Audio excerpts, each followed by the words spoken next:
प्रशासनिक जो व्यवस्था है नीतीश राय जैसे भूमाफियाओं को पालने का कार्य कर रही।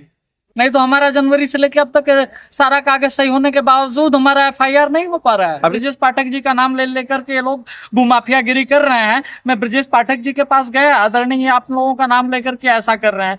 ब्रजेश पाठक जी ने, डिप्टी सीएम ने कहा कि नहीं, इन प्रकार भूमाफिया टाइप के लोगों से हमारा कोई संबंध नहीं है, निश्चित तौर पर जाइए कार्रवाई होगी।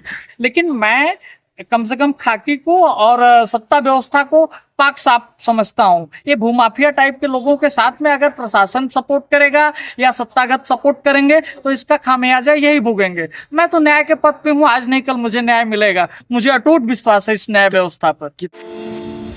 वाराणसी में करोड़ों रुपए की पैतृक संपत्ति को लेकर नया विवाद सामने आया है। रोहनिया क्षेत्र के एक निवासी ने पुलिस आयुक्त को शिकायती पत्र देकर आरोप लगाया कि उनकी भूमि से जुड़े दस्तावेजों में कथित अनियमितता पर संपत्ति हड़पने का प्रयास किया गया है। शिकायतकर्ता ने मामले की निष्पक्ष जांच कर मुकदमा दर्ज किए जाने की मांग की है। पीड़ित का कहना है कि इस संबंध में पहले भी शिकायतें दी गई थी, लेकिन अब तक कोई भी कार्यवाही नहीं हुई है। मंगलवार को वह दोबारा पुलिस आयुक्त कार्यालय पहुंचे, जहां एसीपी ने शिकायती पत्र प्राप्त कर जांच के बाद उचित कार्यवाही का आश्वासन दिया। वहीं इस मामले में शिकायत में नामित नीतीश राय और अमित शिवरमानी ने पूर्व में हमारे संवाददाता से फोन पर बातचीत के दौरान अपने ऊपर लगाए गए सभी आरोपों को निराधार और गलत बताया था। दोनों का कहना था कि उनके खिलाफ लगाए जा रहे सभी आरोप तथ्यहीन हैं और उनका वास्तविकता से कोई संबंध नहीं है। फिलहाल यह मामला शिकायतकर्ता के आरोपों और संबंधित पक्ष के खंडन तक सीमित है। आरोपों की स्वतंत्र पुष्टि नहीं हुई है। मामले की सत्यता पुलिस जांच और विधिक प्रक्रिया पूरी होने के बाद ही स्पष्ट होगी। हाँ, अपना परिचय बताइए। जी, मेरा नाम अरविंद भारद्वाज है। पिता का नाम स्वर्गीय देवमूर्ति शर्मा। मैं शाहाबाद रोहनिया वाराणसी निवासी हूँ। क्या मामला है, आप मुख्यालय पर आए हुए हैं? मामला यही है कि मेरा पैतृक मकान, सारी जमीन इंच इंच, ये मेरे भाई साहब हैं, इनका भी सामूहिक हिस्से का सारा जमीन फर्जी दस्तावेज बना करके नीतीश राय सहित तमाम अमित शिवरमानी, जो कि शुद्धा साड़ी का परिवार है, इन लोगों ने रजिस्ट्री करा लिया था 26 दिसंबर को।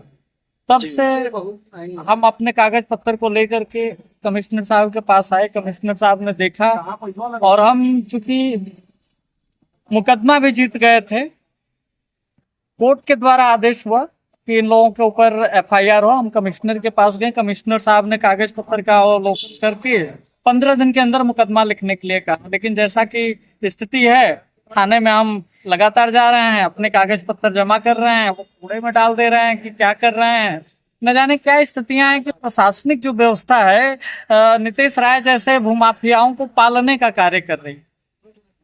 अब हम अभी तक लाचार हो गए हैं। इस व्यवस्था में हम किसके पास न्याय? क्यों आप ये आरोप कैसे लगा रहे हैं कि प्रशासन उनको पालने का काम कर रही है? प्रशासन हमारे ऊपर, हम जब जा रहे हैं तो दबाव दे रही है कि आप समझौता कर लीजिए।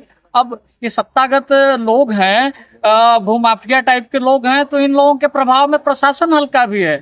नहीं तो हमारा जनवरी से लेकर अब तक सारा कागज सही होने के बावजूद हमारा एफआईआर नहीं हो पा रहा है। अभी 2 दिन पहले एक मुकदमा हुआ था, क्या वही सरगना है? भूम माफिया वही है, नीतीश राय जी।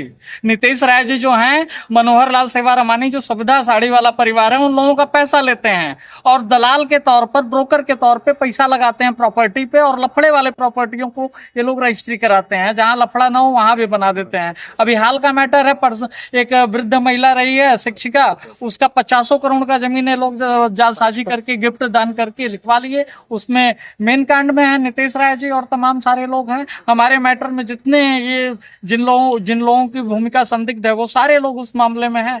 इसमें तो सत्ता के भी तार जुड़े हुए हैं। ब्रजेश पाठक जी का नाम ले लेकर के ये लोग भूमाफियागिरी कर रहे हैं। मैं ब्रजेश पाठक जी के पास गया, आदरणीय आप लोगों का नाम लेकर के ऐसा कर रहे हैं। ब्रजेश पाठक जी ने, डिप्टी सीएम ने कहा कि नहीं, इन प्रकार भूमाफिया टाइप के लोगों से हमारा कोई संबंध नहीं है, निश्चित तौर पर जाइए कार्रवाई होगी। अब तक का डेट है कि अभी कोई कार्रवाई नहीं हुई है। अब तो सब सामने मामला है, सबके तार जुड़े हुए हैं। भाजपा के जिला उपाध्यक्ष हैं सुरेश जी, उनका भी नाम अब आ रहा है। अब सच्चाई क्या है, झूठ क्या है, वो तो वो जाने। लेकिन मैं कम से कम खाकी को और सत्ता व्यवस्था को पाक साफ समझता हूँ। ये भूमाफिया टाइप के लोगों के साथ में अगर प्रशासन सपोर्ट करेगा या सत्तागत सपोर्ट करेंगे तो इसका खामियाजा यही भोगेंगे। मैं तो न्याय के पथ पे हूँ, आज नहीं कल मुझे न्याय मिलेगा। मुझे अटूट विश्वास है इस न्याय व्यवस्था पर। कितना टाइम हो गया आपको यहाँ आते हुए और कितनी बार अभी तक पत्रक दिए? जनवरी से लगातार चल रहे हैं सर, पत्र के आज तीसरा बार हो गया है और सारा आश्वासन दे दिया जाता है जाइए थाने पर, हो जाएगा, आदेश मिल जाता है। हमारे कमिश्नर साहब आदेश दे देते हैं लिख करके कि जाइए एफआईआर हो जाएगा, बाद में मना कर देते हैं कि आज क्या आश्वासन मिला आपको? जी आज तो आश्वासन क्या मिला? आश्वासन मिला है कि कल आप जाइए थाने पर 2 बजे, उसके बाद देखते हैं। अभी इस आश्वासन पे हम एक बार फिर से भरोसा कर रहे हैं। कल आपको थाने पर बुलाया गया है? जी हम क्या कर सकते हैं, बराबर बुलाया जाता है। आम आदमी क्या करेगा, आम आदमी जाएगा बार बार, परेशान होगा। मैं तो इसी उम्मीद में हूँ कि कमिश्नर साहब इन भूमाफिया लोगों को, प्रशासनिक व्यवस्था इन लोगों को ना पाले। कम से कम नितेश राय जैसे लोग जिनके ऊपर अभी हाल फिलहाल ऐसे ही इनके 4-5 10 केस हैं, इनके बहुत सारे केस हैं। क्या मांग करते हैं प्रशासन से? जी प्रशासन से क्या मांग प्रशासन करते से हैं? चाहता हूँ जो सही है सही को सही कहा जाए, गलत को गलत कहा जाए। वो दोषी हैं, उनके खिलाफ एफआईआर दर्ज हो, कागज पत्र देख करके अगर मैं गलत हूं तो मेरे खिलाफ कोई कार्रवाई करे। लेकिन प्रशासन का कार्य है निर्छीर विवेक, गलत को गलत करना, सही को सही करना, ये नहीं कि गलत व्यक्ति को संरक्षण देना। मैं प्रशासन से चाहता हूं कि कागजों का अनुशीलन करते हुए बाकायदा एफआईआर दर्ज करके अपराधियों को, इन भूमाफिया गिरों को, इन पर लगाम लगाया जाए, ताकि बनारस में भूमाफिया गिरी का जो पूरा फंडा चल रहा है, इससे बनारस हमारा बदनाम न हो और गरीब कमजोर ओल्ड एज लोग, इस तरह के लोग परेशान न हो। मैं तो अपना मकान ही पैतृक खो चुका हूँ। आपने सुरेश सिंह का नाम लिया है, तो क्या आपके मामले में भी उनका नाम है क्या? मेरे मामले में वो नहीं है, लेकिन हम उनके साथ में जो नितेश राय जी हैं और तमाम लोग हैं, वो सारे लोग हैं उसमें संगठित। इन लोगों का पूरा एक गैंग है, कभी सत्ता से जुड़ जाते हैं, कभी व्यवसायी से जुड़ जाते हैं। इनका काम ही यही है, वो माफियागिरी करना, और अपने आप को डिप्टी सीएम का, कभी इनका कभी उनका खास बताते हैं। और इन लोगों के खिलाफ क्यों नहीं कार्रवाई हो रही है? इनको प्रशासन पोस रहा है कि सत्ता पोस रहा है? मेरे ऐसे व्यक्ति के लिए जान पाना बड़ा मुश्किल है, क्योंकि इनके तार पता नहीं कहाँ कहाँ से जुड़े हुए हैं। कोई तार नहीं खोल पा रहा हूँ आज। अपना परिचय बताइए। मेरा नाम राजेंद्र प्रसाद। आज यहाँ पर मुख्यालय पर आए हैं, क्या मामला है और क्या आश्वासन जमीन मिला? का मामला, परिवार लोग जमीन हड़प लिए हैं, माफिया लोग हैं, ग्रुप बनाए हैं, धमकाते चमकाते हैं, मारने की चूल्हा करने की बात करते हैं। क्या आश्वासन मिला है आपको आज? शासन किया है कि थाने पर जाके देखिए, नहीं तो फिर आपको थाने पर बुलाया गया है? हाँ